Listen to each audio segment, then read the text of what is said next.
이가 혀를 씹는다 그런 말이 있습니다. 무슨 말이겠어요?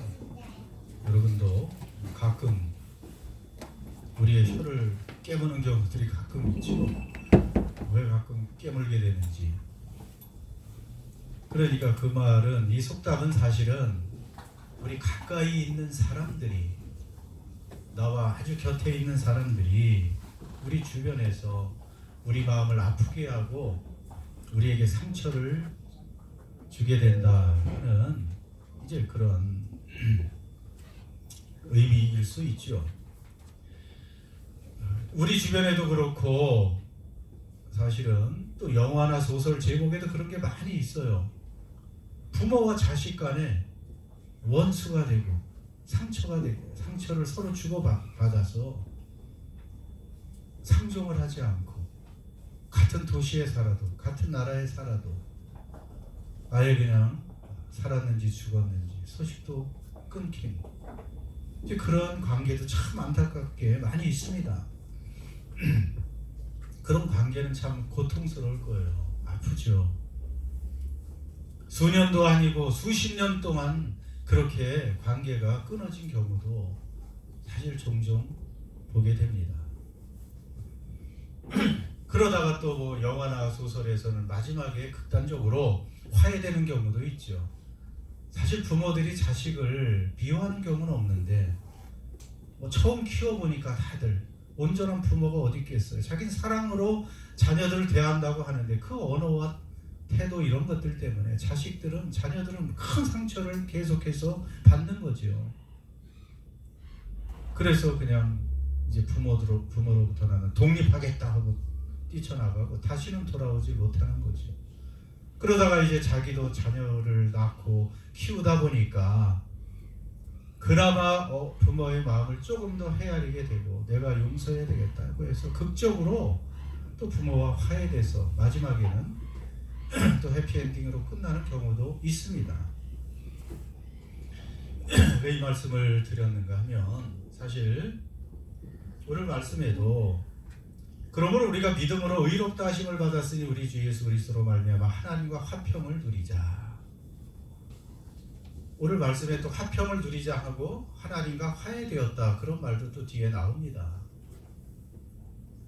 우리가 사실은 하나님과 그런 사이였어요. 하나님은 우리를 만드신 우리의 부모님 같은 분이십니다. 우리를 사랑하는 분이십니다. 그런데 우리가 하나님을 떠나고 하나님을 대적하고 하나님의 원수 관계에 있었던 그런 사람들이었습니다. 그런데 우리는 화해되었죠. 하나님의 은혜로 화해되었습니다. 누구를 통해서 하나님과 화해되었습니까? 그 아들 예수를 통해서 우리는 화해되었습니다. 만약에 부모와 원수된 자식이 다시금 화해되었다면 그 다음엔 그 화해된 관계를 계속 누려야 되죠. 그렇게 용서하고 이제 부둥켜안고 운 다음에 다시 너는 너대로 나는 나대로 이렇게 살면 되겠어요? 그 다음부터는 이제 그 화해된 관계, 평화된 화평의 관계를 이제 누리며 같이 매일은 못 살아도 자주 전화도 하고 이제 매일 이제 가족의 그 사랑을 누려야 되죠. 하나님과 우리의 관계도 마찬가지라는 것입니다. 우리가 그렇게 우리는 하나님을 떠난 죄인으로서 하나님과 무관심하게 지냈던 그러한 반역자들로서 이제 예수를 통해서 화해되었습니다. 하나님이 우리를 용납하셨잖아요. 받아들여 주셨잖아요. 그것도 무엇으로? 아들, 딸로. 그런데 이제 받아들여 주셨으니 감사하다. 그것으로 끝. 또 나는 나의 삶을 살고 하나님을 또 하나님으로 대접도 안 하고 잊어버리고 가끔 그냥 뭐 한 달에 한 번, 몇 년에 한 번 전화나 하고 이런 관계라면 이건 안 된다는 거예요. 그래서 바울은 그러므로 우리가 믿음으로 의롭다 하심을 받았으니 우리 주 예수 그리스도로 말미암아 하나님과 화평을 누리자. 이제 그 평화로운 화해된 그 관계를 누리며 살라는 것입니다. 그냥 또 잊어버리고 한 주일 살다가 주일만 이렇게 기억해도 안 되는 거예요. 매일 우리 안에 계시는 주님과 동행하고 화평을 누리는 그런 삶을 살아야 된다는 것입니다. 여러분, 이것은 얼마나 놀라운 혜택입니까? 얼마나 놀라운 은혜입니까? 하나님이 우리를 받아들여 주셔서 우리를 자녀로 다시 지위를 회복해 주시고, 그 영광스러운 분이, 그 부요한 분이, 그 위대하시고 그 거룩하신 분이, 그 영원한 왕이 우리와 끊임없이 대화하고 교제하고 사귀고, 또 우리가 뭐든지 우리의 필요를 하나님께 마음껏 아뢰 수 있는 그 특권, 그 자격, 지위를 회복시켜 주셨으니 그것을 누려야 되는 것이 아닙니까? 그것을 믿는다면, 그 못 누린다는 것은 아직도 믿지 못한다는 거죠. 여러분, 이것을 자꾸 현실로 우리가 믿어야 됩니다. 교회 다니는 게 중요한 것이 아닙니다. 이 관계가 더 풍성해져야 됩니다. 이것을 2절에 이렇게도 표현하죠. 또한 그로 말미암아, 누굽니까? 예수 그리스도로 말미암아 우리가 믿음으로 서 있는 이 은혜에 들어감을 얻었으며 은혜의 관계에 들어갔다는 것입니다. 하나님의 영광을 바라고 즐거워하고 있었다는 거예요. 여러분, 이것은 다시 한번 바울은 지금 이것을 막 그냥 감탄사로 사실을 말하는 것이에요. 너무 기뻐서, 예수님을 통해서 이루어진 이 사건이 너무 감격스러워서 이제는 이렇게 평화를 누려야 된다. 우리가 지금 은혜에 들어감을 얻었으니 하나님의 영광을 바라고 즐거워하느니라. 여러분, 하나님 앞에 아무나 갈 수 있었습니까? 예루살렘 성전에, 예루살렘 성전 누가 들어갈 수 있습니까? 아론의 자손들, 제사장들만 성전에 들어갈 수가 있습니다. 레위인들은 성전 밖에서 물론 아론의 자손들을 도와서 짐승을 잡고 하나님께 제사 드리는 그런 준비를 해줄 수 있죠. 거기서 물론 번제단에서 번제도 드릴 수 있고, 그러나 그 피를 가지고 성전에 들어가고 또 지성소로 들어가는, 그것은 제사장만 들어갈 수 있어요. 아무나 들어가면 바로 어떻게 돼요? 죽임을 당합니다. 그렇게 거룩하신 분이에요. 그런데 예수 그리스도의 십자가로 그 경계선이 무너졌잖아요. 누구나 들어갈 수 있게 초청하고 계십니다. 그러니까 우리가 들어가서 그 특권을 이제는 누릴 수 있어야 된다는 것입니다. 우리가 매달 그렇게 선교, 작지만 선교하는 우리 기아대책에 우리 목사님이 있습니다. 남태평양 기아대책. 사실 제 신학교 동기이기도 하신데, 내가 동기니까 팔이 굽어서 그 사람 이렇게 후원하고, 물론 이제 일을 하니까 조금이라도 하는 것이죠. 그분이 여기 있다가 한 10년 살다가 한국으로 돌아갔었습니다. 이제 제주에서 목회를 하다가 아들 둘이 이미 있고, 제 나이 비슷하니까 아들 둘이 있는데 또 아들 하나를 입양을 했어요. 2살짜리 정도 됐나? 그 아들을 하나 입양을 하려고 했는데, 그 고아원에 보니까 그게 3남매야. 딸 둘이 또 있네. 거기 보니까 한 5살, 한 7살 이렇게 있는. 그 언니들을, 누나들을 걔만 데려올 수가 없어서 그냥 다 데려왔습니다. 입양을 다 했죠. 그 뒤에 뉴질랜드로 들어왔어요. 10년도 후에. 그러니까 그 애들은 그 한국 고아원에서 얼마나 잘 살겠어요. 그런데 이제 양아버지 엄마가 생겨가지고 뉴질랜드 와서 들어왔는데 다 영주권을 받았습니다. 좀 시간이 걸렸지만. 그래서 지금은 벌써 10여 년이 지나서 많이들 컸지요. 여기서 부모들이 잘 키워주고 영주권도 받고 뉴질랜드에서 생활을 누리고, 또 악기도 하나씩 다 과외를 시켜줘서 악기도 잘 다루고, 여기서 얼마나 행복하게 살게 됩니까? 그렇게 우리 그 고아의 신분이 바뀌는 것 이상으로 우리가 예수님 전과 후는 그렇게 엄청나게 바뀌었습니다. 이제는 하나님 아버지가 우리의 아버지가 되시니 그분의 그 사랑과 그분의 은혜와 그분의 영광과 존귀와 부요함, 이 권세를 우리가 누릴 수 있는 자격이 된 사람들이라는 것입니다. 그러니까 그분과 이 평화를 누리라는 것이 그 말입니다. 그것을 누리며 살 수 있어야 됩니다. 그래서 2절에 바울은 즐거워하느니라 그 말씀이 있잖아요. 하나님의 영광을 바라고 즐거워하느니라. 즐거워한다는 말을 정확한 번역은 크게 기뻐한다 그런 말입니다. 그냥 즐거워한다 이렇게 우리는 번역했지만 크게 기뻐한다. 그래서 영어 성경에는 또 이것을 웬만한 중요한 여건에는 다 보스트라고 번역을 해놨어요. 그 말은 자랑한다 그런 말이에요. 하나님의 영광을 바라며 자랑하느니라. 너무 크고 기쁘니까 자랑하는 거예요. 여러분이 크고 기쁜 일 있으면 자랑해요 안 해요? 못 참죠. 그냥 못 참아. 너무 크고 기쁜 일이 있으면 벌써 표정부터 달라가지고 자랑을 하게 되어 있습니다. 그러니까 예수 그리스도를 통해서 우리가 하나님과 이 관계가 바뀐 사람들, 이 평화를 누릴 수 있는 사람들은 크게 기뻐하며 자랑하게 됩니다. 우리 그리스도인들은 자랑이 바뀐 사람들이에요. 자랑거리가 바뀐 사람들입니다. 누구도 자랑할 수가 있어요. 누구를 자랑해요? 예수 그리스도를 통해서 우리가 받은 것이 얼마나 많이 있습니까? 그것을 자랑해야지. 아직도 뭐 자녀 자랑이나 하고 옛날 자랑이나 하고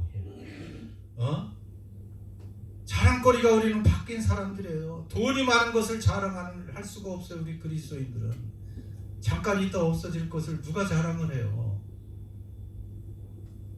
이 세상의 것들을 자랑할 수가 없어요. 어리석은 거예요. 사실은 가지고 갈 수도 없는 거고 뭐 손바닥만한 그 넓이 인생 동안 가지고 있다가 사라질 것들을 자랑하는 것은 그리스도인이 자랑할 수 있는 것이 아닙니다. 자랑거리가 바뀌어야 돼요. 그 세상에 없다고 해도 우리는 자랑할 수가 있습니다. 그 자랑이 그 기쁨이 얼마나 큰지 3절에 언제도 우리가 즐겁고 자랑해요. 다만 이뿐 아니라 우리가 환난 중에도 즐거워하나니. 이거 똑같은 말이에요. 자랑하나니 이렇게 번역하는 게 정확한 거예요. 너무 기뻐서 환난 중에도 자랑을 해. 이게 이 차원까지 참 우리가 가는 게 쉽지 않죠. 조금만 아파도 그냥 실망하려고 하고. 여러분 환난 중에도 우리는 자랑합니다. 왜 우리가 환난을 당할 때 자랑합니까? 여러분 다 이유가 있는 것이죠. 여러분 우리가 예수 그리스도를 자랑하는 기뻐하며 살라고 하면은 환난이 오게 돼 있어요. 이 세상에서 하나님 뜻대로 하나님과 정말 지극히 교제를 나누며 그것을 우선순위로 살다 보면 이 환난은 부산물로 따라올 수밖에 없는 것입니다. 세상과 다르기 때문에 그렇다고 했잖아요. 한 영토를 가지고 계속 두 민족이 한 영토를 가지려고 하면 싸울 수밖에 없잖아요. 그런 환난도 또 우리 속에 있어요. 지금 팔레스타인 그 땅, 이스라엘과 팔레스타인 두 민족이 그 한 땅을 가지고 서로 내 거라 그러니까 싸움이 그치질 않아요. 아마 그 싸움은 끝없이 갈 겁니다. 서로 양보도 할 수 없기 때문에. 우리 마음도 마찬가지예요. 우리 마음이 사실 어떻게 보면 제일 전쟁터예요. 그냥 그렇잖아요. 누가 지배해야 돼요? 우리 마음을, 우리 마음의 영토를. 성령님이, 하나님이, 예수님이 지배해야 되는데 자꾸 누가 지배하려고 그래요? 내가 하려고 하니까. 이런 환난도 있어요. 또 하나님의 뜻대로 순종하며 살려고 하니까 세상의 그 가치관과 충돌되고 공의롭고 진실하게 살려고 하니까 환난도 있게 되어 있습니다. 그런데요, 아니 이걸 크게 안 해놨네. 고린도후서 4장 17절 보여요? 예. 시작. 우리가 잠시 받는 환난에 경한 것이 지극히 크고 영원한 영광에 중한 것을 이루게 함이니. 이것이 환난과 우리가 받을 영광의 정의라고 할 수 있어요. 우리가 받는 환난은, 세상에서 받는 환난은 얼마나 오래 갑니까? 얼마나 오래 가요? 잠시, 잠깐이라는 거예요. 여러분, 우리가 아무리 큰 환난을 받고 힘든 시간을 보낸다고 해도 그것은 잠깐입니다. 그리고 그 환난 무거워요, 경해요? 경한 것이, 경하다는 게 뭔지 알죠? 가벼운 거예요. 우리는 엄청 큰 거라고 보지만, 여러분, 우리가 죽을 고생을 해도 죽음조차도 우리는 해방되고 해결된 사람이니까 죽음도 경한 것입니다. 우리가 맞이하는 어떤 것도 경한 거예요. 무엇과 비교하면 지극히 크고 영원한 영광에 중한 것을 이루게 함이니. 여러분, 우리가 결국 누릴 영광은 어때요? 지극히 크고 또 영원합니다. 그래서 중하다 그러면 아주 무거워, 아주 가치가 있는 거예요. 여러분, 이 소망을 가지고 있습니까? 이 소망이 우리에게 중요합니다. 그래서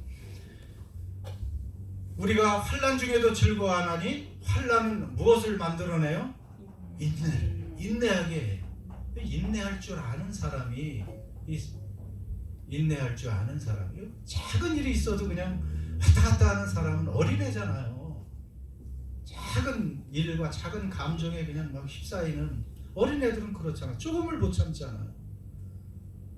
조금만 배고파도 울고, 조금만 아파도 막 죽는 것처럼 여기고. 그러나 좀 성장하다 보면 그 작은 일 가지고 웬만하면 또 인내할 수 있잖아요. 우리가. 이 신앙생활도 마찬가지예요.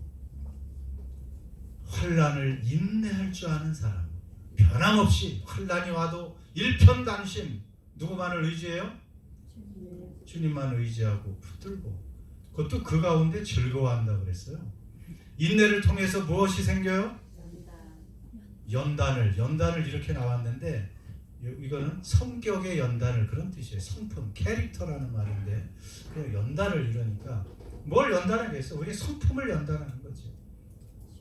환난이 오면 그것을 참을 때 우리의 성품이 연단이 됩니다. 성품이 아주 순화되는 거죠. 성품이 좋아지는 것입니다. 환난이 있으면 그 연단은 결국 마지막에 무엇을 이루어요? 소망을 이루는 거예요.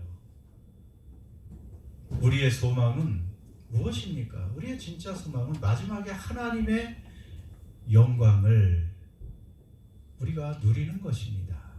그 영광스러운 하나님, 영원한 나라에서 그 영광을 누리는 것이에요.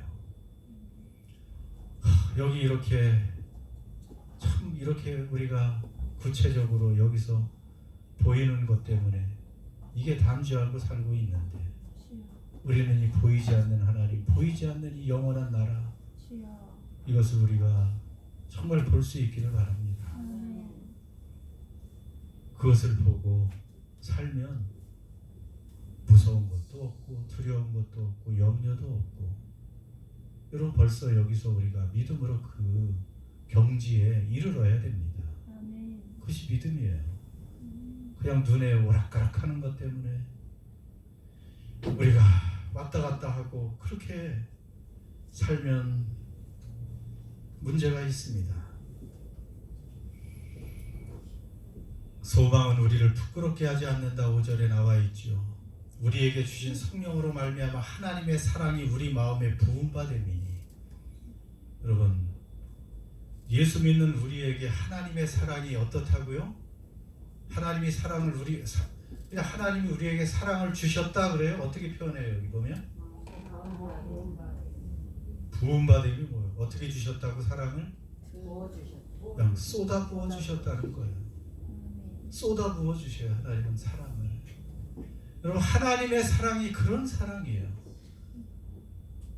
그냥 왜 이렇게 낭비하지 할 정도로 쏟아 부어주는 사랑. 그러니까 이렇게 흘러서 넘쳐가. 좀 이렇게 흘러 넘치지 않아야 되는데 그 아까운 사랑 같은데 하나님의 사랑은 무한하니까 막 흘러 넘치도록 우리에게 쏟아 부어 주신다는 말입니다. 여러분, 그래서 그 사랑이 흘러 넘치는 사랑, 그 다음에 계속 우리에게 보여주고 계셔요. 그 중요한 절을 다시 한번 6, 7, 8절을 같이 읽습니다. 우리가 아직 연약할 때의 기약대로 그리스도께서 경건하지 않은 자를 위해서 죽으셨도다. 의인을 위하여 죽는 자가 쉽지 않고 선인을 위하여 용감히 죽는 자가 있거니와 우리가 아직 죄인 되었을 때 그리스도께서 우리를 위하여 죽으심으로 하나님께서 우리에 대한 자기의 사랑을 확증하셨느니라. 아멘. 여러분, 하나님의 사랑을 정말 확증하고 살아요? 저도 가끔 흔들려요, 사실은. 정말 하나님이 정말 나 사랑하는 건가? 그럴 때마다 이 말씀이 얼마나 우리에게 힘을 주십니까? 하나님은 하나님의 사랑을 우리에게 확증하셨는데, 확증하기 전에 지금 무엇을 말하냐면 죽으셨도다.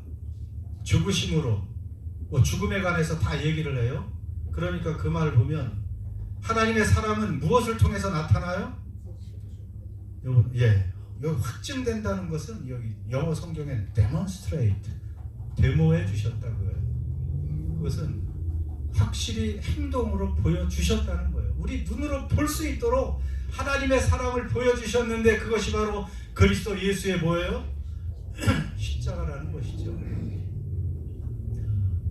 여러분, 그리스도 예수의 십자가는 우리가 자주 지금 계속 얘기합니다. 복음 이것을 알아야 돼요. 십자가는 예수님이 어디에 달리셨어요? 십자가를 나무라고도 얘기합니다. 그 구약 오래전부터 나무에 달린 자마다 무엇을 받았다? 저주받은 사람이에요. 나무에 달린 사람은 저주받은 사람이에요. 그런데 예수님이 나무에 달리셔서 저주를 받았습니다. 누구 때문에 받으신 거예요?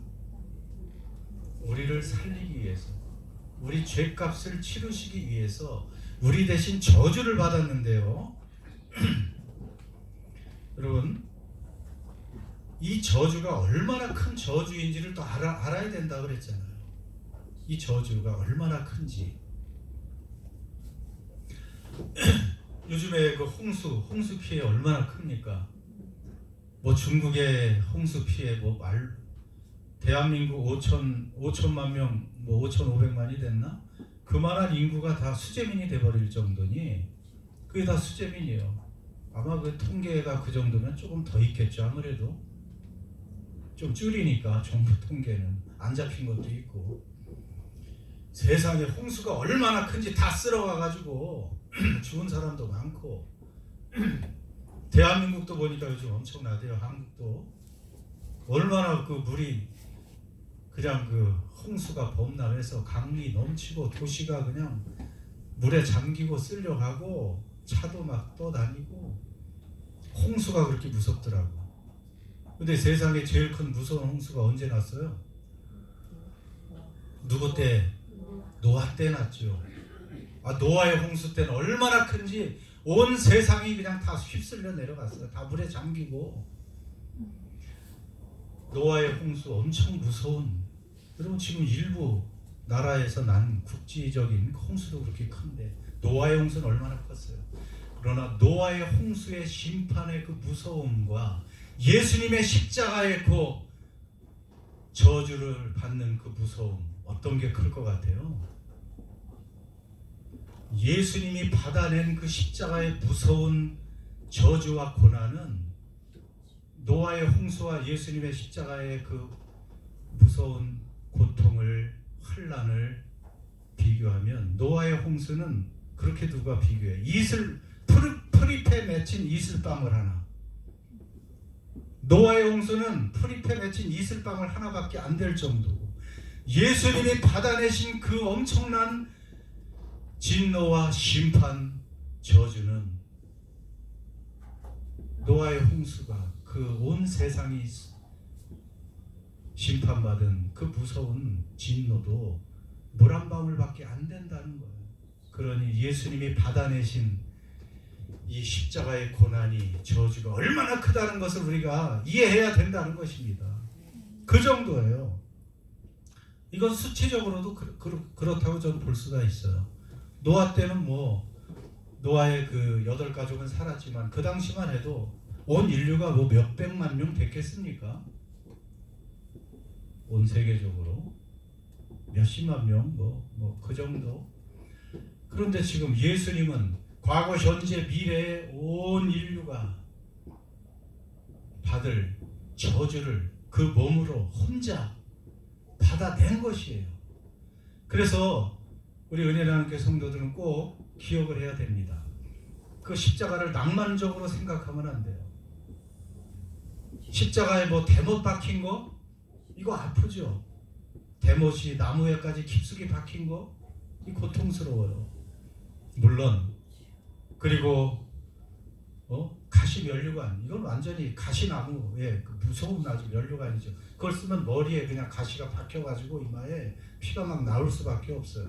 또 채찍에 맞으시고 그 날카로운 창에 또 옆구리를 찔리신 거, 거기서 고통을 당하신 것, 그리고 인간들의 조롱을 받으신 것, 이건 다 누구에 의해서 지금 다 고난과 고통을 받고 있었어요?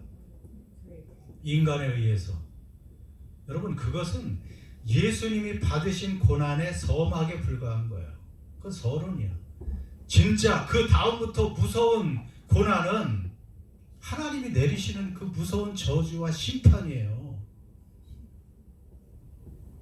물론 채찍과 못과 창과 가시관도 예수님을 고통스럽게 했지만 그 육신의 고통이 다가 아닙니다. 그것은 시작에 불과해요. 그 다음부터 하나님의 그 무서운 심판과 저주가 쏟아져 내리는 거예요. 지금 이 그림을 제가 보여드리죠. 자, 예수님이 십자가에 달릴 때가 몇 시라 그랬어요? 12시부터 3시까지 가장 밝을 때, 가장 태양이, 그 비 오는 날이 아니었어요. 가장 밝은 날인데 지금 그림보다 더 어두워져 있습니다. 하늘이 캄캄해졌어요. 그것은 뭐 하나님이 슬퍼서 하늘이 어두워졌다 이렇게 생각하면 절대 안 됩니다. 하나님의 무서운 진노가, 그 예수는 가장 끔찍한 죄인으로 하나님이 지금 보고 계신 거예요. 왜냐하면 우리의 그 끔찍한 죄들, 혐오스러운 것들, 악함들, 그것이 다 예수님께 지금 다 전가되어 있잖아요. 그러니까 지금은 그 사랑하는 아들이었지만은 지금은 가장 끔찍한 죄인 중에 죄인으로 거기에 달려있는 것이고, 하나님은 거기에 지금 온갖 무서운 심판과 저주를 다 쏟아붓는 시간이에요. 그러니까 이때 하늘이 깜깜해지고 이제 하나님이 눈을 가린 거예요. 얼굴을 돌리신 것입니다. 심판의 시간이에요. 환난과 고통의 시간입니다. 그리고 막 지진도 일어났어요, 주변에. 그런 거는 하나님이 하시는 것이죠. 하나님은 그렇게, 여러분, 예수를 통해서 우리의 사랑을, 우리에 대한 사랑을 확증하고 계시는 거예요. 그래서 하나님의 사랑이 여러분 의심스럽고, 정말 나 같은 사람 사랑하실까? 이럴 때도 있죠. 그러나 하나님은 이렇게 아들을 희생할 정도로, 내어주실 정도로 우리를 사랑하신다는 것입니다. 요한일서 4장 10절 같이 읽습니다. 사랑은 여기 있으니 하나님을 사랑하는 것이 아니요 하나님이 우리를 사랑하사 우리 죄를 속하기 위하여 화목제물로 그 아들을 보내셨음이라. 아멘. 여기에 사랑이 있는 것입니다. 사랑은 하나님이 먼저 우리를 사랑한 거예요. 근데 어떤 사람은 또 그렇게도 생각해요. 혹시 내가 여전히 죄를 짓고 자꾸 넘어지는데 나 선택받지 못한 거 아닌가? 또 예수님 잘 믿는 사람 중에 그렇게 생각하는 경우도 있어요. 그러나 오늘 지금 여러분이 이 지식을 알고 복음을 알고 예수 그리스도 십자가에 달리신 그 예수 그리스도를 내 마음으로 내가 믿고 확신하고 있으면 그 사람은 선택받은 사람이에요. 하나님의 사랑을 지금 받고 있는 사람이에요. 믿음이 있는 한 믿음을 의로 여기시는 하나님이세요. 이제 나중에 제가 예정론에 관해서 로마서 9장에 나오는데 정확히 그때 아주 이 예정론이 얼마나 은혜스러운 복음의 집약체인지를, 사실 칼빈의 예정론은 잘못됐어요. 우리 장로교의 창시자라고 하는 뭔가 바로잡아야 될 것이 있어요. 그 뒤에 아주 훌륭한 학자들이 성경을 깊이 연구해서 정확히 뭐가 잘못됐는지를, 이 예정론이 얼마나 우리에게 은혜스러운 것인가를, 이것이 예수 그리스도를 중심으로 한 복음이라는 것을 알려주고 있습니다. 그때 가서 그것을 확실하게 그때는 잡을 것이고, 하나님의 사랑은 우리에게 이렇게 나타났어요. 그 여러분 흔들리지 마세요. 나는 지금 하나님의 말로 다 할 수 없는 사랑받고 있는 아들이고 딸이다. 아멘. 확신하십니까? 아멘. 그럼 좋아해야지. 내 상황과 상관이 없어요. 내가 오히려 환난 당할 때도 마찬가지예요. 아멘. 이 아들, 하나 더 생각해 봅시다. 여러분